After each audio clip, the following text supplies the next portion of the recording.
بسم اللہ الرحمن الرحیم نحمدہ ونصلی علی رسولہ الکریم اما بعد۔ اپنے آپ کو پورا دیندار بنانا ہے، اللہ کی پسند کا دیندار بنانا ہے، معاشرے کا دیندار نہیں، اور اس کے لیے بغیر علماء سے پوچھے ہم بن نہیں سکتے۔ اور جب پوچھ کر بننا شروع کرنے کی نیت کر لیا تو ظاہر تو درست ہو گیا، ظاہر درست ہو گیا تو شیطان کسی کو چھوڑ کے نہیں جاتا، نہ گیا ہے نہ جائے گا، آخری سانس تک وہ کوشش کرے گا۔ جس کو صبح سے لے کے شام تک کبھی شیطان یاد نہیں آتا وہ تو لٹ ہی گیا ہے، اس کا سب لٹ گیا۔ اس کے پاس کچھ ہوتا تو اس کو دشمن کا خیال ہوتا کہ میرا دشمن ہے میرے پاس اور مجھے لوٹنا چاہتا ہے، لیکن جس کے پاس کچھ نہ ہو، لٹ ہی گیا تو اسے یاد کیوں آئے گی دشمن کی؟ جس کی جیب میں کچھ نہ ہو، 10 آدمی اسے گھیر لیں، سب چھین لوں گا، بھائی ہر جیب میں ہاتھ ڈال دیں، ہر جیب میں ہاتھ ڈال دیں نا، فرق کیا پڑتا ہے؟ یہ بہت اہم بات ہے کہ ہم اتنے لٹ گئے کہ ہمیں یاد ہی نہیں کہ شیطان ہم کو لوٹ رہا ہے، اتنے لٹ گئے۔ تو پھر جب ظاہر میں ایسا ہو گیا تو پھر یہ پتہ چلا کہ وہ اندر سے بھی لوٹتا ہے، جذبات سے لوٹتا ہے، خیالات سے لوٹتا ہے، اس طرح سے بھی لوٹتا ہے۔ فضائل میں ایک بات لکھی ہے کہ 3 قسم کے آدمی جنہوں نے دنیا میں بہت بڑے بڑے کارنامے انجام دیے، ایک نے جان دے دیا، ایک نے مال دے دیا، ایک نے علم اپنے آپ کو کھپا دیا۔ پوری دنیا نے دیکھا اچھا کام کیا، لیکن جذبات بگڑے تھے تو جہنم میں چلے گئے۔ ہمارے تو جذبات بگڑتے ہی نہیں کہیں، ارے ہم تو صبح سے لے کے شام تک سچے پکے اللہ کی پسند کے دیندار ہیں، ہمارا کہاں کچھ بگڑے گا؟ شیطان بولا ہمیں لوٹ سکتا ہے، لٹ گیا، سب لٹ گیا۔ جس کے پاس ہوگا وہ دور سے دیکھے گا کچھ اجنبی لوگ کھڑے ہیں، راستہ بدل سکتا ہوں کیا؟ تو بدل کے چلا جائے گا، یا سوچے گا جلدی سے پلٹ کے اپنی جگہ پہ چلے جاؤں، وہاں ہمارے احباب ہیں۔ میں نے کچھ بات آپ حضرات سے کہا ہے جسے اپنا سبق یاد کرنے کی نیت سے بہت دیر سے بیان چل رہا تھا ہماری نماز میں، وہ بار بار کہہ رہا تھا یہ بیان کرو وہ بیان کرو۔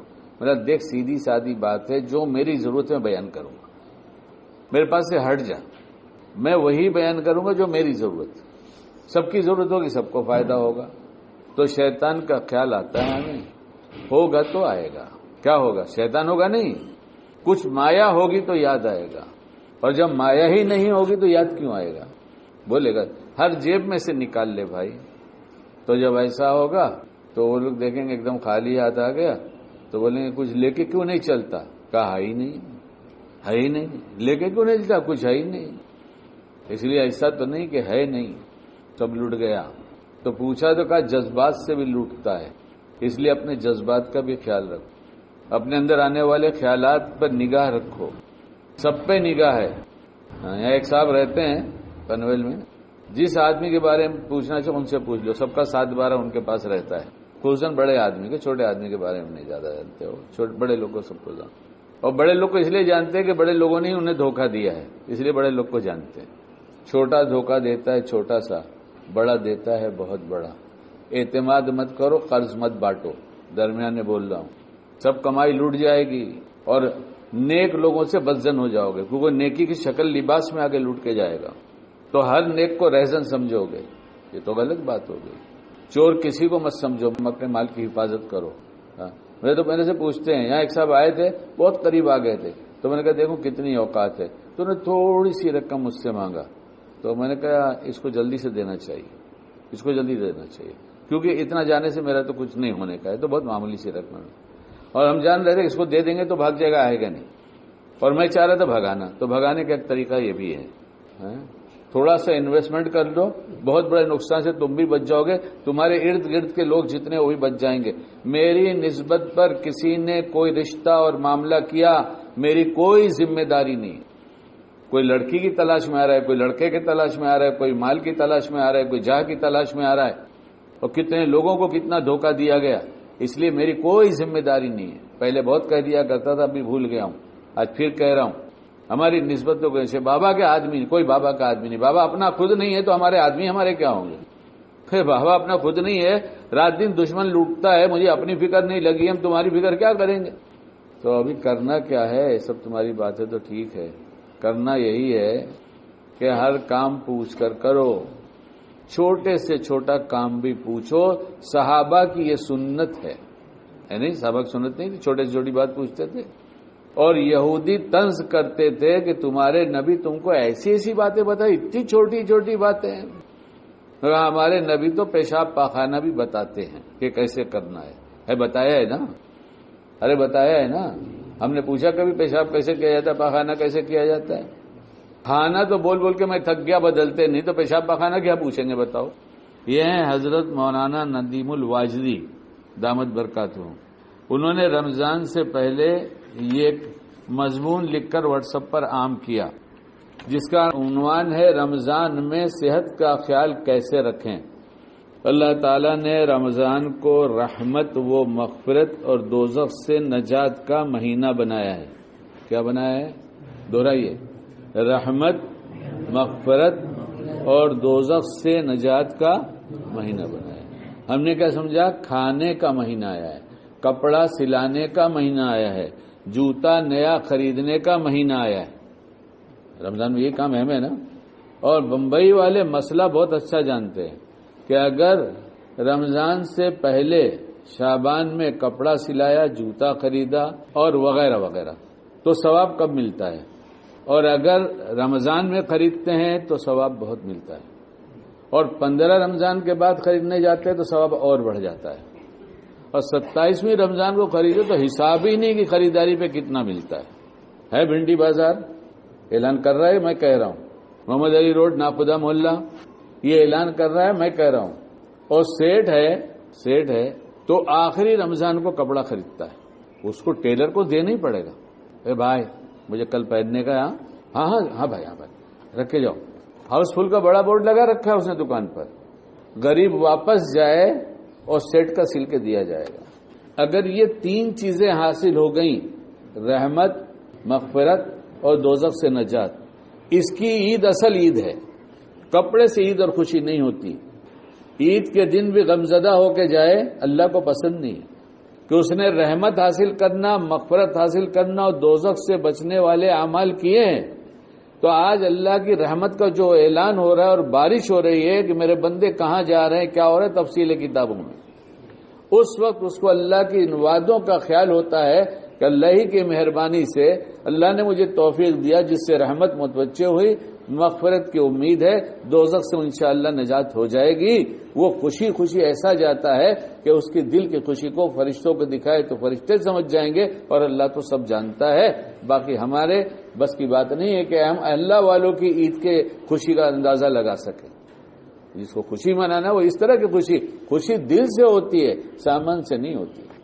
جتنے زیادہ سامان والے اتنے زیادہ پریشان ہیں، جتنے زیادہ سامان والے اتنے ہی پریشان ہیں۔ اس لیے اگر عید کی خوشی چاہیے، رمضان کی برکت، رحمت اور اس کے تمام فائدے ظاہر باطن کے چاہیے تو بہت سبق صبح شام دہرانا چاہیے۔ یہ رحمت کا، مغفرت کا اور دوزخ سے بچانے کا مہینہ ہے۔ کیا کریں تو رحمت اترے گی، کیا کریں تو مغفرت ہو جائے گی، کیا کریں کہ دوزخ سے خلاصہ ہو جائے گا۔ یہ پورے رمضان میں صبح یاد کرنا پڑے گا کہ رمضان آیا ہے، ہمیں تینوں چیزیں حاصل کرنی ہیں۔ اس مہینے میں اللہ کے نیک بندے روزہ، نماز، تراویح، تہجد، تلاوت قرآن کریم وغیرہ عبادتوں میں مشغول رہتے ہیں۔ گویا عبادات کا مہینہ بھی ہے۔ کیا کا مہینہ ہے؟ کہیں لکھا ہے خریداری کا مہینہ ہے؟ کسی کتاب میں دکھاؤ مجھے مفتی صاحب۔ خوشی میں تو میں ناجائز نہیں کہہ رہا ہوں، آپ خریدیے نا، گھر والوں کے کپڑے خریدیے، اپنے بھی خریدیے، بچوں کے بھی خریدیے، پڑوس میں غریب رہتا تو اس کے بھی خرید دیجیے، کچھ رشتہ دار ہیں ان کے بھی لے کے بھیج دیجیے، یہ کوئی بری بات تھوڑی، یہ تو اچھی بات ہے۔ لیکن اتنے اہم کام سے اپنے آپ کو نکال کر جو کام سال بھر کیا جا سکتا تھا وہ سال بھر نہ کر کے رمضان میں کیوں کرنا؟ رمضان میں نیکیاں بڑھ جاتی ہیں۔ ارے ضرورت پر خرچ ہو جائے تو اتنی نیکی ملتی ہے کہ کتے کو پیاس لگی تھی تو رنڈی نے پانی پلایا، رمضان کا مہینہ نہیں تھا، دھوپ تپتی تھی اور رنڈی تھی اور وہ کتا تھا، لیکن وقت پہ عمل کر لیا نیکی کا تو بخشش کا بہانہ بنا۔ کتنے لوگ رمضان کی زکوٰۃ نکال کے رکھے رہتے ہیں، رمضان میں بانٹیں گے، رمضان میں بانٹیں گے، ثواب زیادہ ملے گا۔ ارے بھوکا تیرا پڑوسی آج دے دے اس کو، رمضان سے زیادہ ثواب ملے گا۔ یہ غور طلب بات ہے کہ نہیں؟ کہاں لگے ہم؟ کس نے ہم کو رمضان کے مہینے میں کھینچ کر بازار میں پہنچایا ہے؟ کس نے کھینچا؟ شیطان نے کھینچا. کیا ایسے ہی کھینچتے رہیں گے؟ ایک صاحب نے سنایا، 2 دفعہ سنایا یا 3 دفعہ کہ رمضان میں یہ نیت کرتا ہوں کہ کسی کام میں اگر میرا 2 منٹ بھی لگتا ہے تو سوچتا ہوں یہ کام آئندہ کیا جا سکتا ہے. جائز کام ہے، ناجائز کام نہیں کرتے. ایک صاحب نے کہا کہ مجھے 1 کام 2 کام ایسا یاد آ رہا تھا جس میں کم سے کم 10 منٹ لگتے، اور شیطان اور نفس دونوں مجھے بار بار کہتے کام کر لو نا. جب اچھی نیت ہوگی تو اس طرح سے رہبری ہوگی. تو انہوں نے کہا اگر یہ کام میں رمضان کے بعد کروں تو کتنے نقصانات ہیں بتا دیں، اور رمضان میں کروں تو کتنی فضیلت ہے وہ بتا دیں. تو نفس و شیطان دونوں دعوت تو دیتے ہیں، لیکن جب ان کی دعوت پر لبیک نہ کہو تو پھر مضمون بدل دیتے ہیں. کیا کرتے ہیں؟ یہ کوئی غلط بات تھوڑی ہے. آپ کی کپڑے کی دکان ہے، آپ نے دیکھا کہ یہ تھان کسٹمر نے دیکھا نہیں کچھ، آپ نے کہا بہت اچھا ہے، لیکن اس کو نہیں اچھا لگا. آپ کہے صاحب دوسرا دکھاتے ہو، اس سے بہت اچھا ہے. ارے آپ بولتے ہیں اس سے بہت اچھا ہے، کیا مطلب؟ پہلے آپ نے خراب بتایا تھا، لیکن نہ آپ کو ہوش ہے نہ اس کو ہوش ہے. ہو سکتا ہے اس کے بعد آپ کے اس سے اچھا بتاتا ہوں، تو میرے جیسا کہے گا بھائی سب مت بتاؤ، وہی بتاؤ جو سب سے اچھا ہے. کیوں ٹائم خراب کریں گے؟ کچھ سیکھ رہے ہیں، کچھ باتیں. اور کسٹمر کو 1 دفعہ اٹینڈ کر لیا بیٹا تو دوبارہ اس کا معیار اسٹینڈرڈ سمجھ میں آ گیا. دوبارہ اگر 4 تھان کھول کے دکھایا اور 4 کے 5واں کھولا تو میں اسے سیلس مین نہیں سمجھتا. 1 یا 2 تھان میں پٹا دیا، کپڑا کاٹ کے دے دیا تو اس کو کہتا ہوں سیلس مین. اور کچھ دن کھڑا کر دو تمہاری دکان پر، آ جاؤں میں، مہینے 2 مہینے 4 مہینے میں جتنے کسٹمر آ جائے پہچان جاؤں گا. دیکھ لینا کتنا تھان کھلتا ہے. ہر جگہ دھوکہ دیتا ہے. مشقت میں ڈالو. کون مشقت میں؟ ارے کام والے نا لپیٹیں گے. کوئی بات نہیں صاحب، ہم 10 آپ کو دکھائیں. کیوں دکھائیں گے 10؟ کام والوں کو کیا نقصان تکلیف دینے کے لیے بیٹھے؟ میٹھے بول بولیں گے، اس کا معیار سمجھ لیں گے، اس کی پسند سمجھ لیں گے، بس وہ آئٹم دیں گے. اگر دنیا کمانے کا فن نہیں تو دین بھی نہیں کما سکتے، اور دین کمانے کا فن نہیں تو دنیا بھی نہیں کما سکتے. حضرت شاہ صاحب کہتے تم سے دین نہیں سپڑتا تو دنیا ہی کر لو نا، کچھ تو کرو. ارے مال آئے گا تو کچھ تو غریبوں کا دھیان دے گا آدمی. کتنا بھی بخیل ہوگا، رمضان میں تو سخی ہو ہی جاتا ہے. اس لیے زکوٰۃ روک کے رکھتے ہیں کہ رمضان میں بہت ثواب ملے گا، دیں گے. ثواب جس سے لینا اس کے خزانے میں کوئی کمی نہیں. وہ تو جس مہینے جس گھڑی جتنا چاہے اجر دے دے. کسی ٹوٹے ہوئے دل کے پاس جس کے پاس کھانے کے پیسے نہ ہو تو سوچ رہا ہے گھر میں بیٹھ کر کہ میں بچوں کے لیے کیا کھانا لاؤں گا، رمضان آ رہا ہے. اب تم رمضان کا انتظار کر رہے ہو کہ ان کے گھر میں کھانا پہنچائیں گے. اور بانٹنا بھی ہو تو اللہ سے پوچھ کر بانٹو، کس کو دوں، کتنا دوں، کیسے دوں کہ آپ خوش ہوں گے. سیکھ کے جاؤ، نفع اٹھاؤ گے. مال بانٹو، اپنی آمدنی میں حصہ کرو، امت کا حصہ کر دو. کم از کم 10% نکالو، 10% کم سے کم نکالو. فقیری نہیں آئے گی، امیری آئے گی. نکال کے دیکھ لو. کم ہوتا دکھتا ہے، بڑھ جائے گا. نکال کے دیکھ لو. اور جو پیسے نکالو اس کے لیے دعا کرو کہ اللہ تعالیٰ اس کو کس کو دوں، کیسے دوں، کب دوں. آپ جیسے خوش ہوتے ہو ویسا کر لیں، ویسا ڈالیے دل میں. اس کے بغیر کسی کو مت دو. اب وہ مضمون سنا دوں میں آپ کو، بیچ میں پھر میرا مضمون آئے گا تو ذرا برداشت کرنا میری بات بھائی. تھوڑا مجھ کو جھیلو نا. ہاں بچپنے میں سب جھیلتے ہیں بچوں کو. اب بڑھاپا بچپنے جیسا ہو جاتا ہے. بڑھاپا مگر بوڑھا بولنا مت، مگر ہو تو جاتا ہے. اس لیے 2 دفعہ بولو تو تیسری دفعہ لوگ غصہ ہونے تھے. ارے آپ نے کہا تھا نا. بہت بڑی پوسٹ پر ایک آدمی، اس کا بیٹا میرے پاس آنا شروع کیا. اس نے مجھ سے اپنے باپ کی برائی کیا. میں نے دیکھ بھائی ہم برائی نہیں سنتے. بولے نہیں وہ تو ایسا ہے، وہ تو اس مسلک میں. مسلک نہیں، سب کلمہ پڑھتے ہیں نا، وہ جانے ان کا اللہ جانے. ہم کونوں سے سب فیصلہ کرنے والے. کلمہ پڑھتا ہے نا وہ بار بار کوشش کرتا رہا اور گمراہی کے دہانے پہ کھڑا. اس وقت وہ جو اپنے کو دیندار سمجھ کر اپنے باپ کی غیبت کرنا چاہتا تھا، بار بار گمراہی کے بالکل دہانے پر ہے. کل خبر آئے کہ کسی اور بھی گر جائے گا گمراہی میں. ہم نے کہا جملے بتا دو. ہم نے کہا بھائی توبہ کرو، اللہ ہمیں ایسا نہ بنائے. اس کے بارے میں مت سوچو، اپنے بارے میں سوچو. کیوں تو بہت فکر والا تھا، بہت ذکر والا تھا. میں نے اس سے کہا کہ تو تیرے باپ کے بارے میں سوال کرتا ہوں، تو مجھے بتا تیرا باپ اتنا بڑا آدمی ہے اور اتنی بڑی پوسٹ پہ ہے تو بزی رہتا ہے یا آرام سے کرسی پہ بیٹھ کے خالی آرڈر کرتا ہے؟ بولے نہیں، ہمارا باپ اتنا ایماندار ہے اس معاملے میں کہ حج کمیٹی نے کہہ دیا تھا، اس وقت کی بات ہے جب یہ ہوا ہوگا، بہت ٹائم ہو گیا، کہ 5 سال کے پہلے کوئی آدمی جس نے 5 سال کے پہلے حج کیا اور 5 سال کے پہلے پھر فارم نہ بھرے تو لڑکے نے کہا, دیندار لڑکے نے کہا ابا پھر اپن بھرتے نہ دیکھیں گے, ٹرائی کریں گے. چلے بیٹا کیسے کر سکتے, جب ان کا قانون ہے تو 5 سال نہیں جائیں گے. یہ تو دین کی بات ہے نا, تو ہر دم دین کرتا ہے نا. وہ باپ ایسا تھا. تو میں نے کہا تیرا باپ گھر میں آتا ہے تو سب سے پہلے عمل کیا کرتا ہے بتا. اس نے کہا ہماری دادی بڈھی ہو گئی ایک دم, اور حال میں ان کا ایک دیوان ہے, چھوٹا بیڈ جس کو کہتے ہیں, اس پر بیٹھی رہتی ہیں دن بھر, وہیں اسی پہ سوتی بھی ہیں, وہیں منگا کے کھاتی بھی ہیں, بہت بوڑھی ہو گئی. تو تیرا باپ کیا کرتا ہے کہ گھر میں داخل ہوتے سب سے پہلے اماں کے پاس بیٹھتے, دادی کے پاس بیٹھتا ہے, اور دادی وہ بتائے نہ بتائے ہم اپنے انداز میں آپ سے کہتے ہیں جو ہوتا ہے گھروں میں. ہمارے گھر میں بھی ہوا, سب کے گھر میں ہوگا کہ اب وہ بوڑھی ہو گئی, بھول گئی کہ بیٹا اتنی دور سے ابھی تھک کر آیا, صبح کا گیا. وہ اپنی بات شروع کر دیتی ہے. یہ بیٹھتے ہی پوچھتا امی کیا حال ہے, طبیعت ٹھیک ہے, خیریت ہے, سب پوچھ لیا. اب ماں کی بڈھی ماں کی بات چالو ہو گئی, اور وہ قصے جو 10 نہیں 20 دفعہ سنا چکی ہے, وہ بھول گئی کہ ہم نے سنایا, بھول گئی. اور بھول چوک ہوگی ہی اس عمر میں جا کر. یہ جو باقی لوگ ہیں جو ابھی اس عمر کو نہیں پہنچے ہیں ان کو اللہ تک پہنچانے کے لیے اس کی بھول ہے, جنت تک پہنچانے کے لیے اس کی بھول ہے, رحمت لینے کے لیے اس کی بھول ہے, مغفرت کرانے کے لیے بھول ہے, اور جنت میں جانے کے لیے یہ بھول ہے. ہم اسے بھول سمجھ رہے ہیں.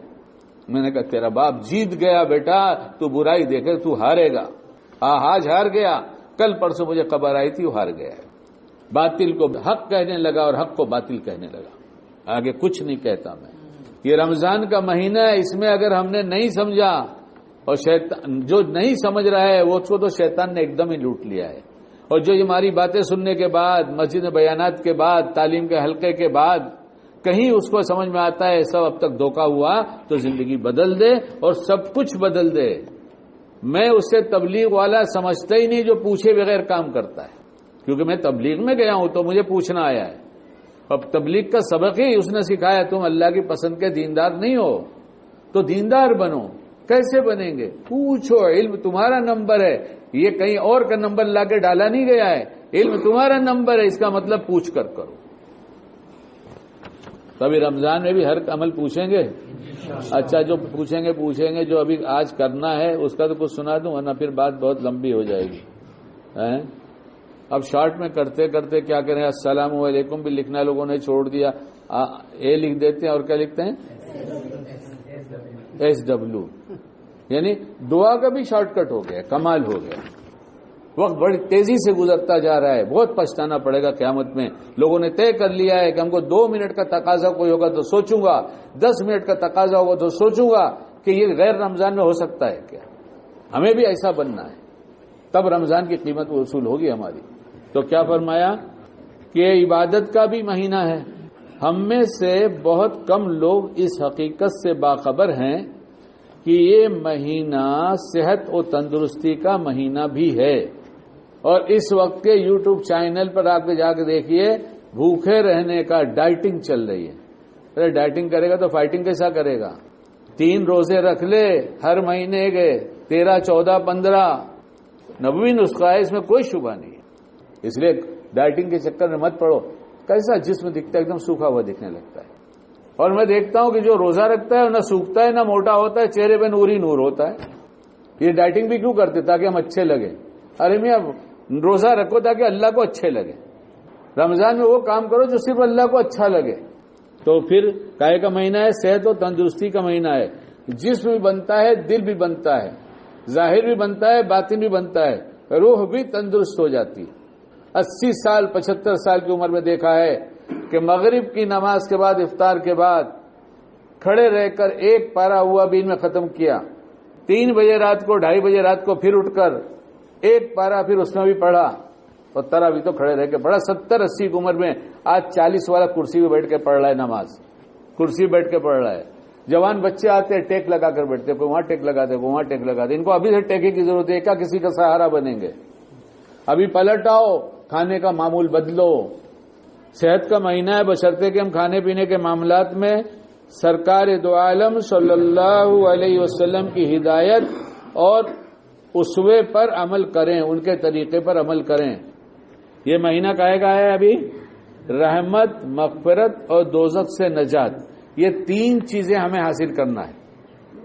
دوسری چیز ہے عبادت کرنا ہے، اور تیسری صحت کا بہت خیال رکھنا ہے. اس مہینے میں صحت مند ہو جائیں گے، روحانی صحت بھی ہو جائے گی اور جسمانی بھی ہوگی، لیکن نبی کریم صلی اللہ علیہ وسلم کی ہدایت پر عمل کرنا پڑے گا، ان کا جو طریقہ ہے اس پر عمل کرنا پڑے گا. کیا ہے وہ؟ اس طرح ہم روزہ بھی رکھ سکتے ہیں اور اپنی صحت کی حفاظت بھی کر سکتے ہیں.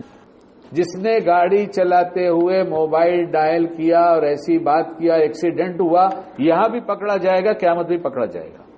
فکر آخرت ہے تو سارے فون پہلے کر لو، اور فون آئے تو فوراً کہہ دو کہ میں گاڑی چلا رہا ہوں. کیا پہلے کام نہیں ہوتے تھے؟ پہلے کام پورے نہیں ہوتے تھے؟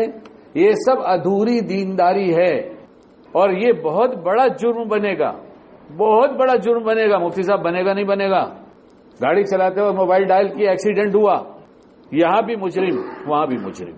کیا اتنا امپورٹنٹ ہے تیرا؟ کیا ساری دنیا کا ٹھیکیدار تو ہو گیا ہے؟ اور ہے تو کنارے گاڑی کھڑی کر، لگا جتنے فون کرنے سب لگا. وہ بھی داڑھی ٹوپی کے ساتھ کرتا ہے. پڑھے لکھے لوگ دیکھتے ہیں تو کیا کہتے ہوں گے، یہ مسلمان ہیں، ان کو گاڑی چلانے کا بھی ڈھنگ نہیں ہے، ایکسیڈنٹ ہو جائے تو کیا کریں گے؟ الٹریٹ بولتے ہیں. کیا بولتے ہیں؟ خود نہیں بدنام ہوتے، ساری داڑھی ٹوپی والوں کو بدنام کرتے ہیں. شیطان ہے، شیطان نفس ہے، نفس جو سب کے ساتھ لگا ہے، ہر لمحے لوٹنے کی کوشش کرتا ہے، ہر عمل میں آتا ہے، کرتا ہے. اللہ کی رضا، اللہ کی رضا، اللہ کی رضا، رحمت کا مہینہ، مغفرت کا مہینہ، دوزخ سے آزادی کا مہینہ، ایک کام بھی غلط نہیں کریں گے اور اللہ سے مانگیں گے اللہ آپ بچائیے، اللہ آپ بچائیے، اللہ آپ بچائیے. افطار میں اجلت یہ ایسے ہی لکھ کے نہیں بھیجا گیا ہے، ہمارے نبی علیہ السلام نے ایسا ہی نہیں کیا ہے. معلوم ہے کہ ایک زمانہ آئے گا جہاں ایسی کوتاہی ہوگی تو کہا اجلت کرو. تو کیا لکھ رہے ہیں کہ افطار میں اجلت یعنی جلدی. سرکار دو عالم صلی اللہ علیہ وسلم نے روزے داروں کو ہدایت فرمائی ہے افطار میں جلدی کریں. حدیث شریف میں ہے کہ لوگ اس وقت تک خیر کے ساتھ رہیں گے جب تک افطار میں جلدی کرتے رہیں گے. یعنی اگر دیر کر رہے ہیں تو خیر سے. ارے اللہ کی قسم میرے نبی کی باتیں تو ایسی ہے کہ کوئی جملہ کوئی ایک ورڈ بھی ادھر چھوڑنے جیسا نہیں ہے. اللہ ہمیں قدر کی توفیق دے.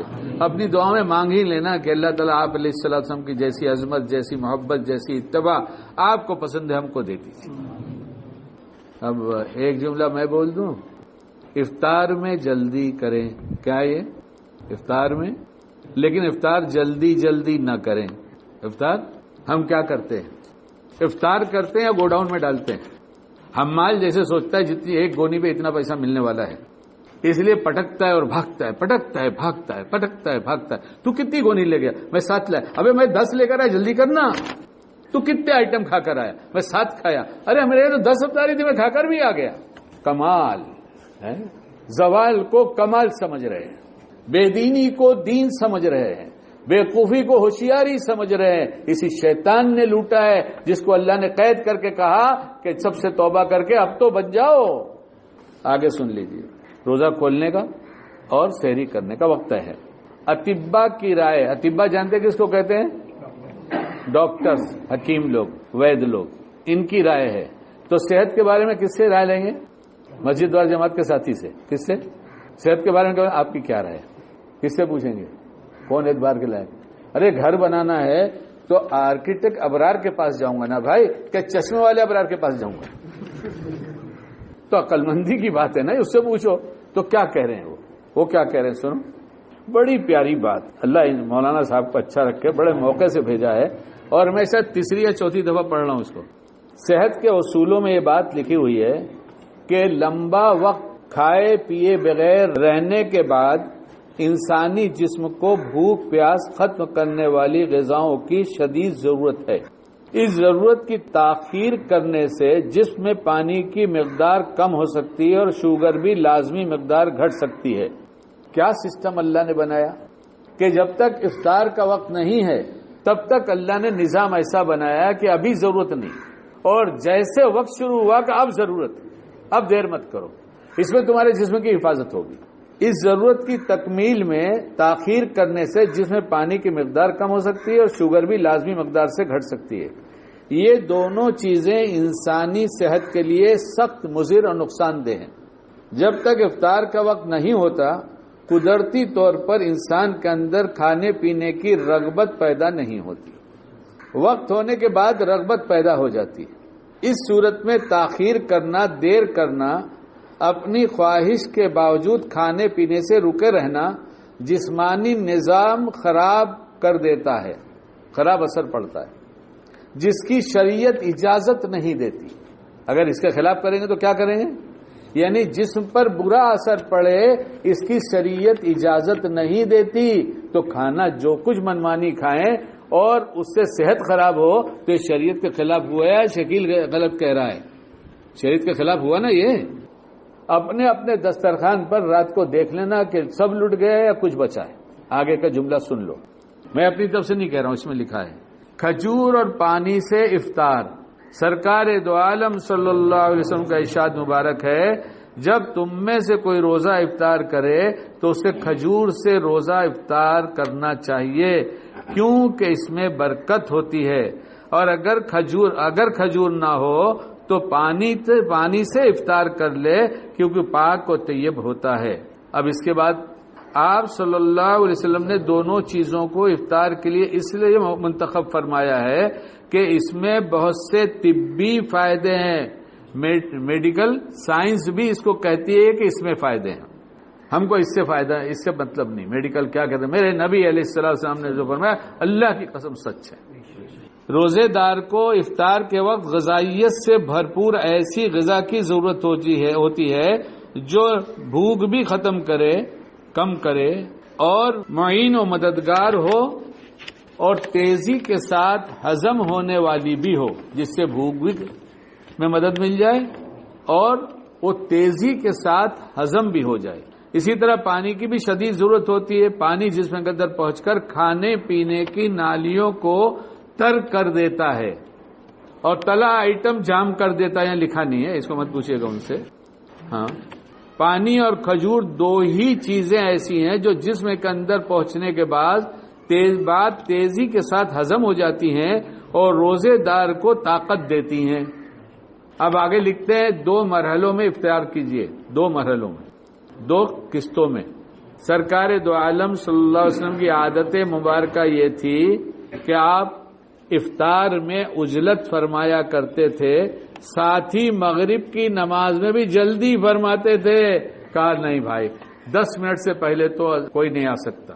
کہا اللہ پاک نے اپنے گھر میں بلایا ہے، ان کے گھر میں افطار کرنے کا فائدہ یہ ہوگا اور تمہارے گھر میں افطار کرنے کا نقصان بتاتا ہوں۔ توڑے میں دسترخوان لگا بیٹھ کے کھانے کے لیے وہ جو وقفہ چاہ رہے تھے آپ علیہ الصلوۃ والسلام کہ وہ غذا ہضم بھی ہو جائے، وہ پانی اپنا کام کر لے، تو ہوگا وقفہ کہ اس کے پہلے ہی جام آئٹم چلا جائے گا؟ ارے کچھ تو سوچو نا یار، کیوں ہم لاپرواہی کرتے رہے؟ اسی نفس شیطان نے، اسی لیے اللہ نے کہا کہ شیطان کو قید کروں گا تاکہ تمہاری ہر چیز میں توبہ ہو جائے، ہر چیز میں توبہ ہو جائے۔ 10 منٹ کا وقفہ اس لیے رکھیں گے، آپ کو تو بتا دیا آپ کو گھر سے کیا کھا کر آنا ہے وہ آپ جانیں، لیکن یہاں پر کچھ لوگ ایسے آ جائیں گے جو یہاں کھا کر جائیں گے تو ان کو کھانا بہت دیر میں ملے گا، اس میں کوئی رکشے والا بھی ہوئے گا، کالج کے کچھ بچے بھی ہوں گے جن کا ڈبہ بہت دیر میں آئے گا۔ اس کا مطلب ہم سب بدل دیں گے، شریعت سے ہٹ جائیں گے؟ نہیں، اتنی گنجائش اس نیت سے رکھا جائے کہ یہاں جو افطار کے لیے آ جائیں گے باہر سے دوڑتے آئیں گے، کوئی کسی یہاں تحصیل ہے، بہت سے لوگ باہر سے آتے ہیں اور ان کو لگتا ہے کہ میرا کام تو 4 بجے تک پڑ جائے گا، ہم چلے جائیں گے، پتہ چلے افطار کا وقت ہو گیا تو کہاں بھاگیں گے بیچارے وہ؟ اگر ہم نے 10 منٹ کا وقفہ رکھا تو ہم یہ نیت کر لیں کہ ہم رکھتے تو وہی کہ یہیں افطار کیا جائے اور یہیں پر فوراً نماز پڑھا جائے، لیکن ان غریبوں کو یا ان پردیسیوں کو یا جن کا گھر یہاں نہیں ہے ان کے لیے تھوڑا کھانے کا موقع مل جائے گا۔ کیا رائے ہے؟ اب یہ دوسروں کو راحت رسانی کی وجہ سے کیا جا رہا ہے۔